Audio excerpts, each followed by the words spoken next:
Hello and welcome to all of you दोस्तों जैसा कि आप जानते हैं कि अभी हाल ही में इंडोनेशिया का मेरापी ज्वालामुखी एक बार फिर से फूट गया है। तो दोस्तों आज की इस वीडियो में हम डिस्कस करेंगे ज्वालामुखियों के बारे में। तो दोस्तों सबसे पहले स्टार्ट करते हैं कि व्हाट इज़ ज्वालामुखी होते क्या हैं। तो दोस्तों ज्वालामुखी भूपटल पे जो हमारी धरती है, जो हमें सरफेस दिखाई देता है, उस पर एक प्राकृतिक छेद होता है, होल होता है, जिसमें से पृथ्वी के अंदर का जो पिघला हुआ पदार्थ है वो बाहर निकलता है।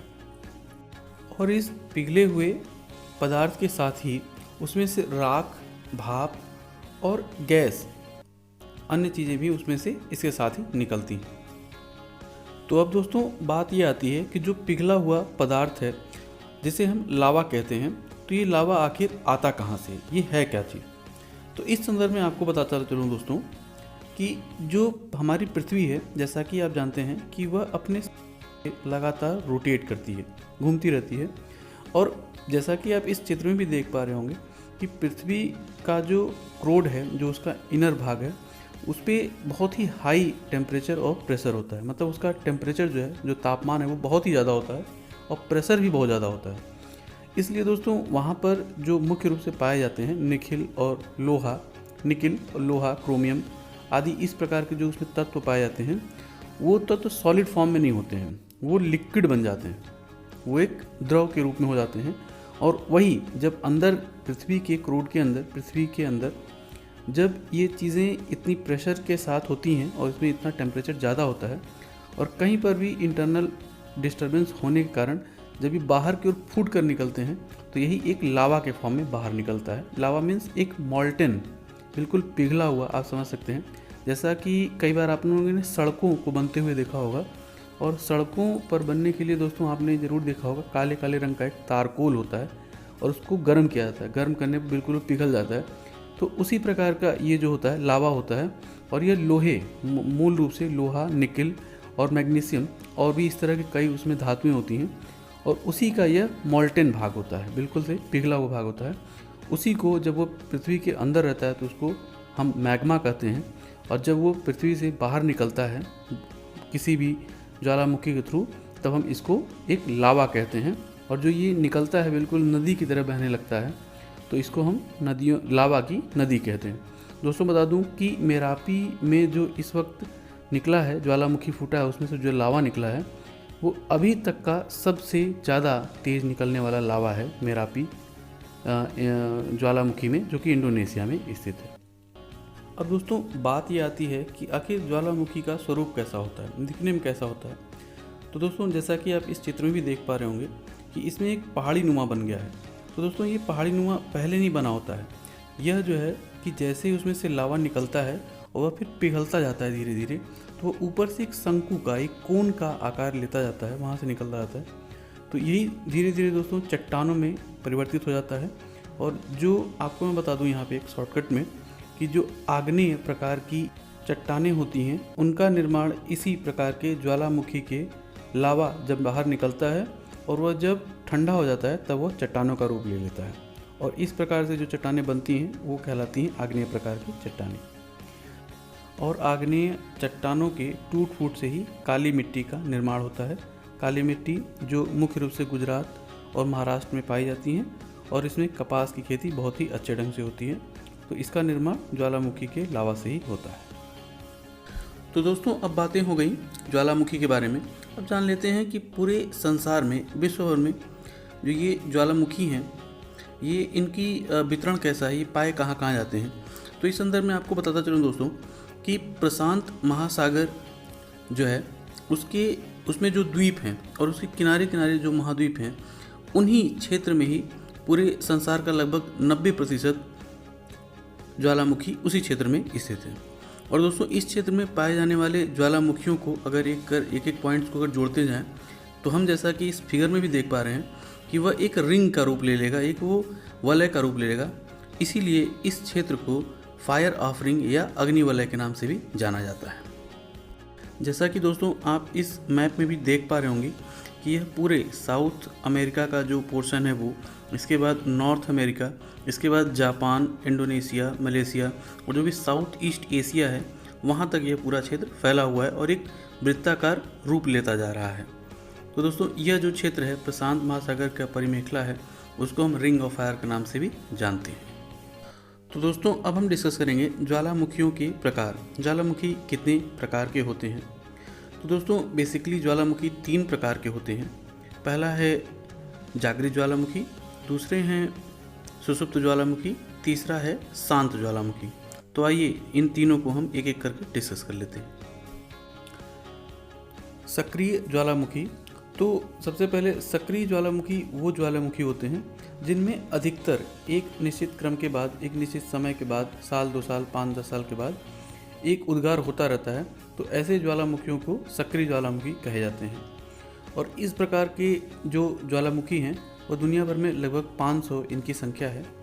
और उदाहरण के तौर पे अगर हम देखें तो इटली का स्ट्राम्बोली और एटना, ये जो द्वीप हैं, ये दुनिया में जो है कि सक्रिय ज्वालामुखी के एक ज्वलंत उदाहरण है। अगला है सुषुप्त ज्वालामुखी या डोरमेंट वोल्केनो। दोस्तों ये उस प्रकार के ज्वालामुखी हैं जिनमें काफ़ी लंबे समय से कोई जो है कि उद्गार नहीं हुआ है, लेकिन उसमें उद्गार होने की पूरी संभावना है। तो इस प्रकार के जो वोल्केनो होते हैं उनको सुषुप्त वोल्केनो कहते हैं। और इसके जो विशेष उदाहरण हैं वो आपको मैं बता दूं कि भूमध्य सागर में स्थित वेसुवियस और जापान में फ्यूजियामा और काराकटोआ, इसके बाद फिलीपींस में मेयान नामक भी इस प्रकार का एक ज्वालामुखी है जो कि सुषुप्त ज्वालामुखी का एक उदाहरण है। सुषुप्त ज्वालामुखी को दोस्तों अगर आप और भी बेहतर ढंग से समझना चाहते हैं तो आप अगर कभी बैंक में आप ध्यान दें तो आपका बैंक अकाउंट हो और उस बैंक अकाउंट को बहुत लंबे समय से 2, 4, 5 साल से उसमें आप कोई ट्रांजैक्शन अगर ना कर रहे हो और फिर आप बैंक में जाएं तो देखेंगे कि उसमें कोई मतलब उसको एक सुषुप्त अवस्था में डाल दिया जाता है और बैंक का जो मैनेजर है वो आपसे बोलेगा कि आपका बैंक अकाउंट डोरमेंट में डाल दिया गया है, सुषुप्त अवस्था में डाल दिया गया है, मतलब वो शांत है, उसमें अभी कोई क्रिया नहीं हो सकती है। जब फिर आप इसके बाद उसमें जो भी उसकी बैंकिंग के रूल हैं वो आप जब पूरा करेंगे तब वो दोबारा एक्टिव होता है। तो इसी तरह से दोस्तों डोरमेंट वोल्केनो भी है, उनमें भी जब कोई प्रक्रिया अभी बिल्कुल वो सुषुप्त अवस्था में पड़ा हुआ है लेकिन उसमें जो है कि उद्गार होने के चांसेस हैं। बढ़ते हैं अगले की तरफ और अगला है दोस्तों शांत या एक्सटिंक्ट वोल्केनो। और इस प्रकार का वोल्केनो या ज्वालामुखी वो ज्वालामुखी होते हैं दोस्तों जिसमें बहुत ही लंबे समय से 100, 200, 500 सालों से उसमें कोई उद्गार नहीं हुआ है, कोई उसमें विस्फोट हुआ ही नहीं है और निकट भविष्य में उसमें कभी भी विस्फोट होने की कोई संभावना भी बची नहीं है। तो इस प्रकार के जो ज्वालामुखी होते हैं उन ज्वालामुखियों को हम जो है शांत ज्वालामुखी या एक्सटिंक्ट, बिल्कुल आउट हो गए हैं।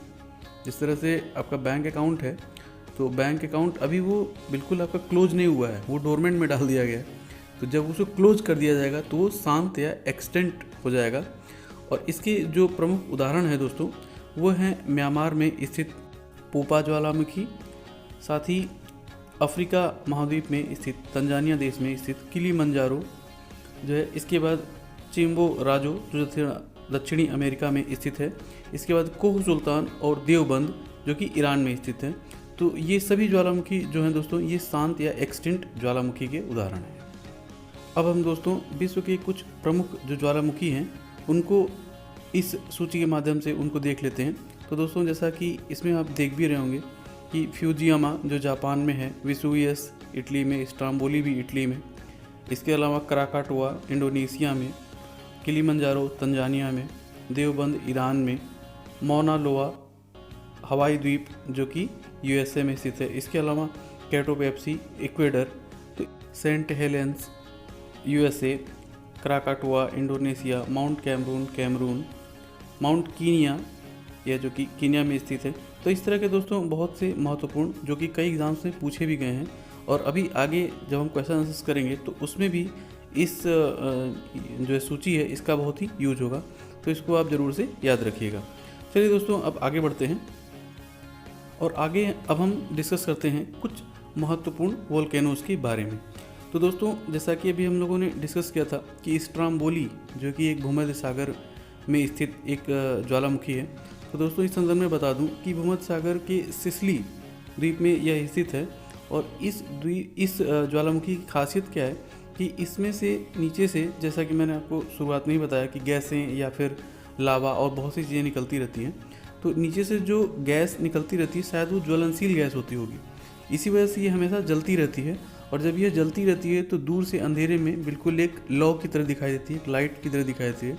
तो दैट्स द रीज़न कि इस स्ट्रोम्बोली जो ज्वालामुखी है उसको lighthouse of the Mediterranean Sea या फिर भूमध्य सागर का प्रकाश स्तंभ भी कहा जाता है। अगला है दोस्तों, विश्व का सबसे ऊंचा ज्वालामुखी पर्वत जो है वो है कोटापैक्सी, और यह कोटापैक्सी दक्षिण अमेरिका में इक्वेडोर नामक देश में स्थित है। अगला है दोस्तों, संयुक्त राज्य अमेरिका का एक द्वीप है हवाई द्वीप। ये बहुत ही ज़्यादा न्यूज़ में रहता है जैसा कि आप जानते हैं। और इस द्वीप पर स्थित मोना लोआ नामक ज्वालामुखी जो है वह संसार का सबसे बड़ा, जबकि किलायू नामक ज्वालामुखी संसार का सबसे सक्रिय ज्वालामुखी है। और यह दोनों ही ज्वालामुखी दोस्तों संयुक्त राज्य अमेरिका के हवाई द्वीप पर स्थित हैं। आगे बताता चलूँ दोस्तों कि ऑस्ट्रेलिया महाद्वीप में कोई भी ज्वालामुखी नहीं है, जबकि माउंट इरेबस नामक एकमात्र सक्रिय ज्वालामुखी अंटार्कटिका में है। और साथ ही बता चलूँ दोस्तों कि बाल्टिक सागर में कोई भी ज्वालामुखी नहीं है, जबकि हमारे देश भारत का एकमात्र सक्रिय ज्वालामुखी अंडमान निकोबार द्वीप समूह के बैरन द्वीप में स्थित है। जबकि संपूर्ण ब्रह्मांड में अभी तक का सबसे बड़ा जो ज्वालामुखी है वह है ओलंपस मॉन्स, और यह मंगल ग्रह पर स्थित है। आगे बढ़ते हैं दोस्तों। आगे है दोस्तों ओजस डेल सेलेडो नामक संसार का सबसे ऊंचाई पर स्थित सक्रिय ज्वालामुखी है, और यह एंडीज पर्वतमाला में स्थित है। जबकि विश्व का सर्वाधिक ऊंचाई पर स्थित एंडीज पर्वतमाला पर ही एकांकागुआ नामक एक शांत ज्वालामुखी है, जो कि अभी हम लोगों ने आगे पढ़ा भी था। तो यह भी एंडीज पर्वतमाला पर ही है। इसके साथ ही बताते चलूँ दोस्तों कि एंडीज पर्वतमाला दुनिया का सबसे लंबा पर्वत श्रृंखला है, और इसकी लंबाई लगभग 7200 किलोमीटर है। ज्वालामुखियों से रिलेटेड ही एक और भी टर्म है दोस्तों, और वह है गीजर या हॉट स्प्रिंग। दोस्तों कई बार ऐसा देखा गया है पूरी धरती में कि कई जगहों पर ऐसे स्रोत होते हैं जहां से गर्म पानी हमेशा निकलता रहता है, और यह एक निश्चित अंतराल पर कई जगह पर फव्वारे के रूप में भी निकलता है। और इसका जो सबसे बड़ा उदाहरण है दोस्तों यह है संयुक्त राज्य अमेरिका के येलोस्टोन पार्क है वहाँ पे, और उस पार्क में स्थित ओल्ड फेथफुल नामक हॉट स्प्रिंग। यह बहुत ही महत्वपूर्ण है और इससे रिलेटेड कई बार दोस्तों क्वेश्चंस भी पूछे गए हैं। तो ये था दोस्तों ज्वालामुखी से संबंधित जितने भी टॉपिक्स और जितने पॉइंट्स बन सकते थे उनको मैंने इस वीडियो में जो है इंक्लूड करने की कोशिश की है। फिर भी अगर कोई पॉइंट छूट गया हो और महत्वपूर्ण हो तो आप मुझे नीचे कमेंट बॉक्स में कमेंट करके बता सकते हैं। हर बार की तरह चलते चलते आपसे एक क्वेश्चन पूछता हूं दोस्तों, और क्वेश्चन है विश्व की सबसे लंबी पर्वतमाला कौन सी है? जबकि आपके ऑप्शंस हैं हिमालय, एंडीज, आल्पस या फिर किलिमंजारो। तो दोस्तों अगर आपने वीडियो को बहुत ही ध्यानपूर्वक देखा होगा तो वीडियो का इस क्वेश्चन का सही आंसर आपको ज़रूर मिल गया होगा, और इस क्वेश्चन का सही आंसर नीचे आप कमेंट बॉक्स में लिख सकते हैं। दोस्तों इसी तरह के इंटरेस्टिंग क्वेश्चन आंसर्स के लिए आप हमारा Facebook page my self study को ज्वाइन कर सकते हैं। फेसबुक पेज का लिंक नीचे डिस्क्रिप्शन बॉक्स में दे दिया गया है। साथ ही बता दूं दोस्तों कि यह जो फेसबुक पेज है यह कोई इस तरह का पेज है जिस पर आपको क्वेश्चंस तो पुट किए ही जाते हैं, और अगर आप आंसर सही देते हैं तो आंसर को लाइक किया जाता है, और अगर आंसर आप गलत देते हैं तो उसको मोर डिटेल के साथ उसका आंसर दिया जाता है। मतलब दोनों ही कंडीशन में आपको बेनिफिट ही होता है, लेकिन कंडीशन यह रहती है कि आपको आंसर देना ज़रूरी होता है। तो दोस्तों उम्मीद करता हूँ कि यह वीडियो आपको ज़रूर पसंद आया होगा और कुछ न कुछ जानने को मिला होगा। वीडियो में दोस्तों अगर आपको कुछ न कुछ जानने को मिला हो और वीडियो पसंद आया हो तो वीडियो को लाइक और शेयर करना ना भूलिएगा, साथ ही चैनल को सब्सक्राइब भी। तो दोस्तों इसी के साथ वीडियो को यहीं वाइंड अप करता हूँ और आपसे मिलता हूँ अगली वीडियो में। तब तक के लिए जय हिंद।